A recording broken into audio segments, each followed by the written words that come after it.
नमस्कार दोस्तों, स्वागत है आप लोगों का द अर्थलॉजी यूट्यूब चैनल पे। आप लोगों ने ये न्यूज़ तो सुनी ली होगी कि आरबीआई ने डिजिटल रुपी लॉन्च कर दिया है। जी हाँ दोस्तों, फाइनली आरबीआई ने डिजिटल रुपी जो है वो लॉन्च कर दिया है 1 नवंबर को। यानी कि 1 नवंबर को जो हमारी रिजर्व बैंक ऑफ इंडिया है, इन्होंने फिजिकल नोट के अलावा डिजिटल रुपी जो है वो भी लॉन्च कर दिया है। तो आज हम इस वीडियो में जानेंगे कि आखिर ये डिजिटल रुपी कैसे काम करेगा, हमारे और आपके लिए कैसे बेनिफिशियल है, और आगे इसको लेके गवर्नमेंट के क्या क्या स्टेप्स रहेंगे। तो वीडियो में एंड तक बने रहिए, ये वीडियो बहुत ही ज़्यादा इंटरेस्टिंग होने वाली है। अब वीडियो में आगे बढ़ने से पहले एक क्वेश्चन है, इसका आंसर आप लोग करिए कि अभी हाल ही में सीटीसी की मीटिंग हुई है, यानी कि काउंटर टेररिज्म कमेटी की एक मीटिंग हुई है। आप लोगों को बताना है कि ये जो मीटिंग है ये कहाँ पे हुई है। आपके पास ये 4 ऑप्शंस हैं, London, New York, new Delhi, Shanghai. ये इन 4 जगहों पे से कहाँ पे मीटिंग हुई है, आंसर आप लोग नीचे कमेंट्स में दे दीजिए। सही आंसर डिस्कस करेंगे वीडियो के एंड में। और अगर आप लोगों को जानना है कि ये आखिर ये सीटीसी है क्या, तो सीटीसी को जानने के लिए ये मैंने एक पूरी की पूरी वीडियो बना दी है। आप लोग ऊपर आई बटन पे क्लिक करके इस वीडियो को देख सकते हैं। ऐसी ही और वीडियो देखने के लिए हमारे चैनल को सब्सक्राइब करिए और वीडियो को लाइक करिए। तो अब इस वीडियो में आगे बढ़ते हैं, आखिर ये डिजिटल रुपी है क्या।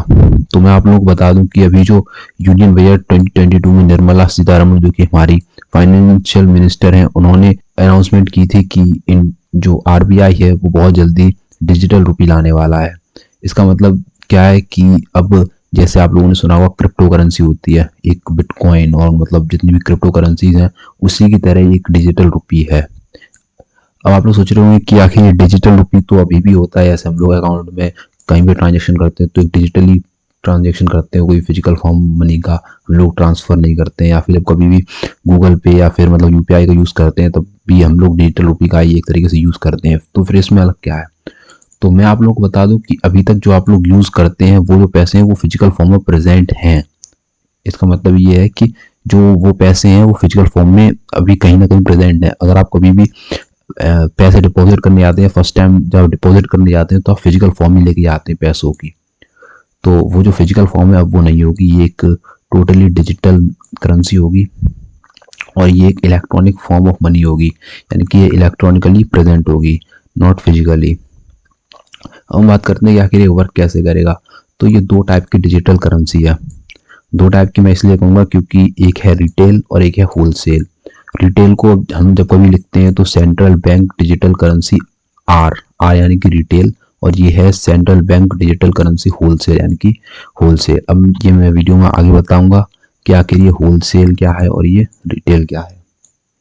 तो रिटेल आप लोग ऐसे समझिए हमारे और आपके लिए, मतलब कि सब लोगों के लिए अवेलेबल होगा। रिटेल का मतलब कि हम और आप भी इसका यूज़ कर पाएंगे रिटेल से, आप लोग ऐसे समझ सकते हैं। और होलसेल का मतलब ये हुआ कि कुछ फाइनेंशियल इंस्टीट्यूशन है जिसको आरबीआई प्रमोट करेगा, यानी कि आरबीआई से जब कभी भी ट्रांजैक्शन होगा तो वो जो है वही इसमें जो ट्रांजैक्शन है वो कर पाएंगे।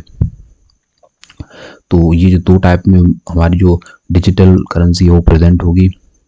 अब वीडियो में बात करते हैं कि ये जो है ये 1 नवंबर को एक पायलट प्रोजेक्ट लाया गया है। अब आप लोग सोच रहे होंगे ये पायलट प्रोजेक्ट क्या होता है। ये मतलब आप लोग हर जगह सुने नाम देखेंगे कि एक पायलट प्रोजेक्ट है, आगे भी आप लोग इसका नाम देखेंगे कि। तो मैं आप लोग बता दूं, पायलट प्रोजेक्ट एक ऐसा प्रोजेक्ट होता है जिसको ट्रायल के लिए यूज़ किया जाता है, यानी कि सबसे पहले गवर्नमेंट कुछ एक पर्टिकुलर चूजन एरिया में इस प्रोजेक्ट को लेके आएगी। अगर उस जगह पे लाने से कोई भी कमी है या फिर कुछ भी इसके बारे में है तो उस पर आगे चल के काम कर सकती है जब कभी भी वाइड एरिया में से लॉन्च करना होगा। तो यानी कि आप इसे एक ट्रायल की तरह मान सकते हैं कि जो भी कमी होगी उसको इम्प्रूव करके पूरे कंट्री में इसको इम्प्लीमेंट किया जाएगा। तो ये एक पायलट प्रोजेक्ट है। और जो आप सोच रहे हैं कि 9 बैंक को जो होलसेल का सेगमेंट प्रोवाइड कराया गया है, यानी कि आरबीआई ने 9 बैंकों को जो कि होलसेल दिया है कि आखिर आप लोग हमारे साथ होलसेल में ट्रांजैक्शन कर सकते हैं। तो अब ये 9 बैंक जो है वो कौन कौन से हैं जो कि इसमें होलसेल सेगमेंट में पार्टिसिपेट करेंगी। तो जो वो 9 बैंक हैं वो हैं सबसे पहले state bank of India, bank of Baroda, union bank of India, HDFC, yes bank, IDFC, first bank, Kotak Mahindra और SBC, ये जो है 9 बैंकें हैं। आप लोग ये एक न्यूज़पेपर कटिंग भी देख सकते हैं। ये 9 ही बैंकें हैं जो कि होलसेल सेगमेंट में पार्टिसिपेट करने वाली हैं। हम बात करते हैं कि जो होलसेल है क्या। आप लोगों को पता होगा कि जो गवर्नमेंट है वो कुछ बॉन्ड्स को इशू करती है। कुछ गवर्नमेंट जो है वो बैंकों में कुछ बॉन्ड्स को इशू करती है, और वो बॉन्ड्स एक तरीके से गवर्नमेंट सिक्योरिटी होती है कि मतलब गवर्नमेंट उसमें सिक्योरिटी प्रोवाइड कराती है कि ये जो है ये गवर्नमेंट सिक्योरिटी है एक तरह से। तो आप लोग ऐसा समझ लीजिए कि कुछ बॉन्ड्स को प्रोवाइड कराया गया है 9 बैंकों को as a government security in digital form of currency. आप लोग ऐसे चीज़ को समझ सकते हैं। होलसेल का मतलब हमारे और आपके लिए तो जो रिटेल वाला कॉन्सेप्ट है वो इम्प्लीमेंट होगा। हम बात करते हैं कि आखिर ये रिटेल सेगमेंट है ये आखिर कैसे वर्क करेगा, कहाँ पे ये क्या होगा इसके लिए। तो उसमें हम बात करते हैं, तो इसमें सबसे पहले हम बात करते हैं 1 मंथ, यानी कि ये जो है ये पूरा का पूरा प्रोजेक्ट 1 मंथ के अंदर आ जाएगा। यानी कि 1 मंथ ही लगेगा, विद इन 1 महीने के अंदर हम लोग देखेंगे कि कोई ना कोई एक सेलेक्टिव एरिया होगा जिसमें इस पायलट प्रोजेक्ट को लगाया जाएगा। अब जैसे आप लोग कोई भी एक एरिया ले सकते हैं, या तो दिल्ली ले लो या कोई भी एक एरिया, गुड़गांव हुआ, कोई भी एक एरिया में इसको इम्प्लीमेंट किया जाएगा। और उस एरिया में जो लोग हैं उनसे रिव्यूज़ लिए जाएंगे कि आखिर इसमें क्या डिफिशियंसी है, क्या अच्छी चीज़ है, तो उस हिसाब से आगे भी इसको इम्प्रूव किया जाएगा और उसके एक बाद पूरे कंट्री में इसको लाया जाएगा। अब बात करते हैं कि आखिर ये मतलब डिफरेंस क्या है एक डिजिटल करेंसी और एक क्रिप्टो करेंसी में, क्योंकि अगर आप फिजिकल फॉर्म देखें तो ना ही क्रिप्टो करेंसी प्रेजेंट होती है और ना ही डिजिटल करेंसी प्रेजेंट होगी, ठीक है ना। तो यानी कि इन दोनों में आखिर मेजर डिफरेंस क्या क्या है। तो मेजर डिफरेंस की अगर हम बात करते हैं तो ये जो डिफरेंस है ये बहुत बड़े डिफरेंस है। तो इसमें मैंने कुछ पॉइंट्स हैं इनको लगाया है। तो देखिए, जो कि डिजिटल करेंसी होती है वो जो होती है वो फुली सेंट्रलाइज्ड होती है, यानी कि वो किसी भी एक बॉडी के अंडर होती है, यानी कि वो पूरी तरीके से उसे सेंट्रलाइज करके रखता है। और जो क्रिप्टो करेंसी होती है वो किसी भी एक कोई ओरिजिन नहीं है उसका, मतलब कि वो डिसेंट्रलाइज है। अब जैसे डिजिटल करेंसी है तो वो किसके अंडर है, वो आरबीआई के अंडर है। उसमें कुछ भी कम ज़्यादा करना हो तो आरबीआई देखेगा अपने अकॉर्डिंग। और जो क्रिप्टो करेंसी है उसके साथ ऐसा कुछ भी नहीं है, यानी कि वो किसी के अंडर नहीं है क्रिप्टो करेंसी। हम बात करते हैं कि ये जो है ये बहुत ज़्यादा लीगल फ्रेमवर्क के अंदर सराउंडेड है। मतलब कि जो ये लीगली हर एक कंट्री में, आप लोगों को पता होगा कि एक जो डिजिटल फॉर्म ऑफ करेंसी होती है वो हर एक देश में वैलिड है। बट अगर हम बात करें कि एक क्रिप्टो करेंसी की, तो क्रिप्टो करेंसी आप लोगों को पता होगा कि हमारे कंट्री में ये लीगल नहीं माना जाता है। हालांकि इसके ऊपर गवर्नमेंट जो है वो टैक्स चार्ज करती है, पर इसका मतलब ये नहीं कि गवर्नमेंट इसे प्रमोट कर रही है अपने बेनिफिट के लिए। तो ऐसा कुछ भी नहीं है। और तीसरा पॉइंट है कि आखिर जो इसका जो ट्रांजैक्शन होते हैं वो सीक्रेट रखे जाते हैं। यानी कि अगर आप डिजिटल करेंसी से किसी के साथ लेन देन करते हैं या कितना कितना करेंसी किसके पास है डिजिटल फॉर्म में, तो वो है एक पूरा सीक्रेट रहेगा जो कि आरबीआई को ही पता होगा खाली। तो और क्रिप्टो करेंसी में ये जो है ये सब लोग देख सकते हैं कि आखिर ये क्रिप्टो करेंसी में कितने कॉइन्स हैं, कितने कॉइन्स किसके पास हैं। यानी कि एक तरीके से ये सब लोग विजुअलाइजेशन है, यानी ट्रांसपेरेंसी बहुत ज़्यादा है यहाँ पे। तो आप लोगों ने ये जो है ये कुछ डिफरेंसेस देख लिए हैं कि क्रिप्टो करेंसी कई जगह पे लीगल मानी जाती है, कहीं एक कंट्री है जिसमें ये लीगल है। कमेंट सेक्शन में आप उस कंट्री का नाम बताइए कि किस कंट्री में ये क्रिप्टो करेंसी जो बिटकॉइन है उसे लीगल बनाया गया है। और डिजिटल करेंसी जो है वो एक हर तरीके से लीगल है। इंडिया में भले डिजिटल करेंसी थोड़ा लेट आई है, पर India one of the major country है जो कि डिजिटल करेंसी को लेके आया है पहली बार, आप लोग ये कह सकते हैं।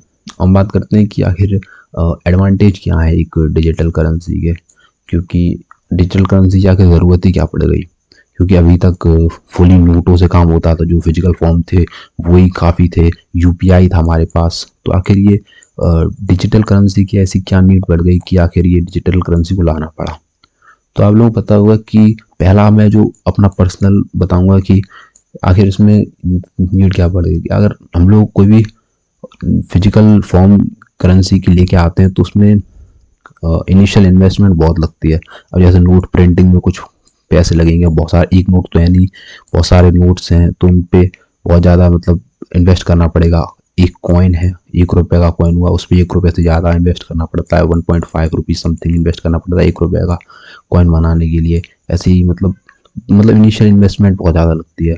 उसी के साथ अगर हम डिजिटली करेंसी की बात करें तो जो इन्वेस्टमेंट है वो कम हो जाएगी। और इसमें जो है पॉइंट वाइज बात करते हैं तो इसमें मनी लॉन्ड्रिंग के केसेस जो है वो कम हो जाएंगे। यानी कि आप लोग देखते होंगे कि पैसों का हेर फेर हो जाता है बहुत सारी जगहों पे, कि वाइट जो ब्लैक मनी है उसको वाइट दिखा के बहुत सारे जो नेता लोग हैं वो अपने अकाउंट में ले आते हैं कि ये हमारी वाइट मनी है, होती वो ब्लैक मनी है। तो वाइट ब्लैक मनी को वाइट मनी में कन्वर्ट करना ही मनी लॉन्ड्रिंग कहलाता है।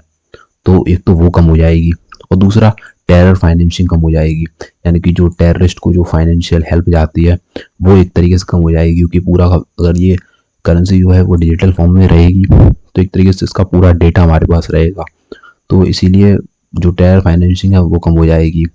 और जो फिजिकल डैमेज आप लोग देखते होंगे कि बहुत सारे जो नोट हैं वो डैमेज हो जाते हैं, 1000 का, मतलब 1000 तो बंद हो गए, 2000 का, 500 का, बहुत सारे जो नोट हैं वो डैमेज हो जाते हैं तो उनको रिपेयर करना पड़ता है।